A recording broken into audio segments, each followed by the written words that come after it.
وہاں رہو جہاں کے راستے تمہیں زبانی یاد ہوں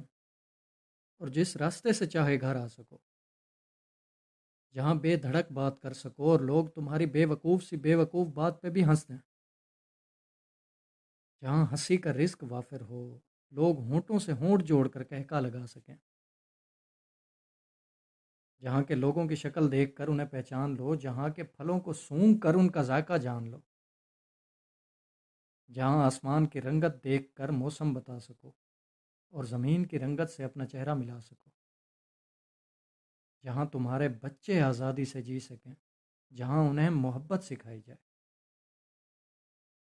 جہاں عمر محض دن گننے کی گنتی نہ ہو، جہاں پرندے ہوں، درخت ہوں، لوگ فطرت کو مقدس سمجھیں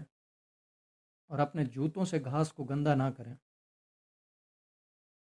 جہاں سے تم ایک دوسرے میں سے درخت کی طرح سے پھوٹ سکو، جہاں تمہارے قدموں کی آواز سے تمہیں کوئی پہچان سکتا ہو اور تمہاری آنکھوں میں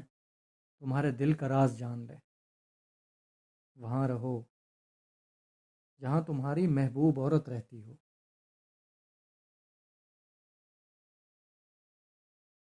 اور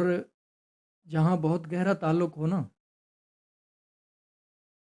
وہاں غلط فہمی کو دور کرنے کے لیے اتنی محنت ضرور کریں کہ اگر رشتہ واقعی احساس، محبت اور الفت سے بندھا ہوا ہو تو آپ کی محنت سے بچ جائے گا، لیکن جہاں آپ کو لگے کہ صرف آپ کو ہی جھکنا پڑ رہا ہے، وہاں اتنا مت جھکیں کہ آپ کو اٹھنے کے لیے بھی سہارا لینا پڑے، زندگی میں اتنا بھی کمپرومائز نہ کریں کہ لوگ بھول جائیں کہ آپ بھی ایک انسان ہیں،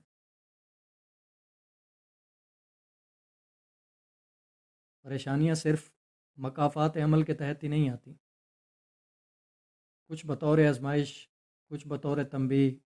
کچھ بلندی درجات، کچھ گناہوں کے کفارے اور کچھ آخرت کی تیاری کے لیے بھی بطور یاد دہانی کے لیے آتی ہیں۔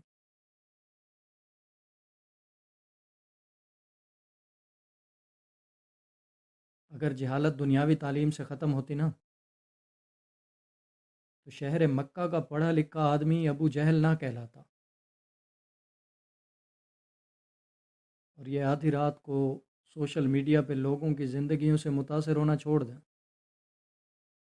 بلکہ اپنے وزن، اپنے تعلقات اور اپنے بینک اکاؤنٹ پہ غور کریں، خشک جلد پہ لوشن لگائیں، پھٹی ایڑیوں پر نظر ثانی کریں، الجھے ہوئے بالوں میں کنگھی کریں اور خود لوگوں کو متاثر کریں۔ وہ جیسے کہتے ہیں نا کہ پاؤں پڑتے ہوئے کو سمجھاؤ ذرا، یہ پاؤں پڑتے ہوئے کو سمجھاؤ ذرا کہ لوگ مشکل کشا نہیں ہوتے،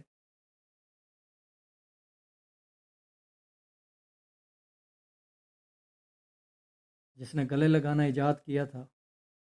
شاید وہ شخص گونگا تھا اور وہ ایک دم سب کچھ کہنا چاہتا تھا۔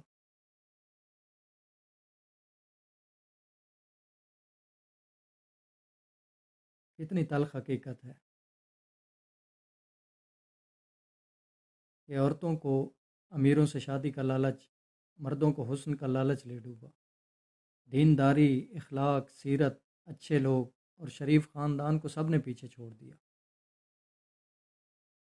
نتیجہ ذلالت، جھگڑے، فساد، طلاقیں۔ وہ خاندان اور قبیلے اکثر گمنام ہو جایا کرتے ہیں جو اپنے خاندان کے نامور اور بہادر شخص کے خلاف غیروں کے اعلی کار بن جاتے ہیں۔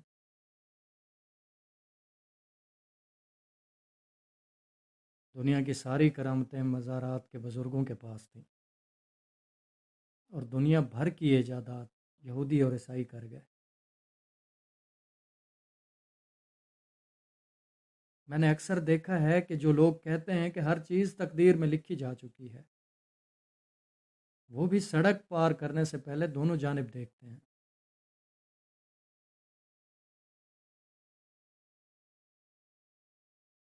بس جاگنے والوں کو چاہیے کہ سونے والوں کے لیے دعا کریں،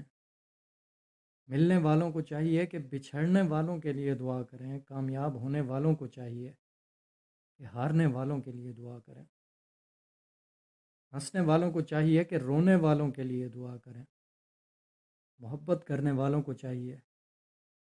کہ جو نفرت کرنے والے ہیں ان کے لیے دعا کریں، آگے بڑھ جانے والوں کو چاہیے کہ پیچھے رہ جانے والوں کے لیے دعا کریں، نیکوکاروں کو چاہیے کہ جو گناہ گار ہیں ان کے لیے دعا کریں، ہر ایک کو چاہیے کہ ہر ایک کے لیے دعا کریں، خوش رہیں، خوشیاں بانٹیں۔